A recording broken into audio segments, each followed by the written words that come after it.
Je vous assure, tous les gens fortement riches et qui le restent, même les plus sorciers, ils sont humbles.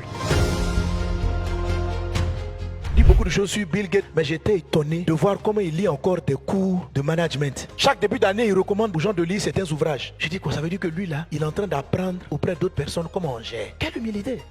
Vous ne trouvez pas ça? Que tu sois prophète, si tu n'as pas l'humilité de pouvoir écouter quelqu'un d'autre qui sait quelque chose que tu ne sais pas, sous prétexte que tu es meilleur que lui, il faut savoir que tu ne peux pas monter plus haut. C'est pas dire que tu vas pas aller au paradis, mais tu n'es pas sage en fait. C'est ce qu'on appelle l'humilité de l'enfant. La Bible dit, si vous n'êtes pas humble comme des petits enfants, vous ne pouvez pas hériter les choses du royaume. Apprendre est un signe d'humilité. Lire des livres, c'est un signe d'humilité. Vous avez dit, mais non, Dieu ne lève pas l'Afrique. Mais la réalité, c'est que beaucoup d'Africains sont très orgueilleux. Et entre autres, l'orgueil de ne pas aimer apprendre. L'orgueil de ne pas aimer apprendre. Oui. Est-ce que vous remarquez que les plus pauvres ne lisent pas? Ce sont les plus riches qui lisent. Pourquoi le plus pauvre ne lit pas? Il reste pauvre parce qu'il pense qu'il sait déjà ce qui est essentiel pour s'en sortir. Donc lui, il ne voit pas pourquoi il va aller mettre l'argent dans un livre pendant qu'il peut mettre l'argent dans une chaussure. Folie. Ça veut dire qu'on reste pauvre ministériellement, financièrement, matériellement, parce qu'on n'est pas comme un oiseau, on n'est pas léger. On ne sait pas voler sur l'air.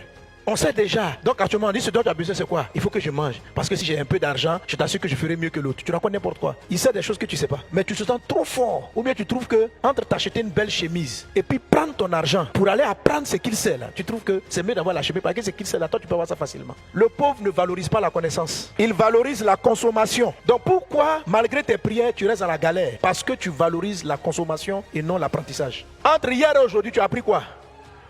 Quelle est l'information nouvelle que tu as acquise la semaine qui vient de s'écouler? Alors tu comprends pourquoi tes affaires ne marchent pas? C'est à cause de ça. Parce que tu n'as rien appris. Entre toi il y a 10 jours et puis maintenant, il n'y a aucune nouvelle information qui est dans ton cerveau. Il n'y a aucune nouvelle compréhension. Il n'y a aucun domaine où tu as grandi.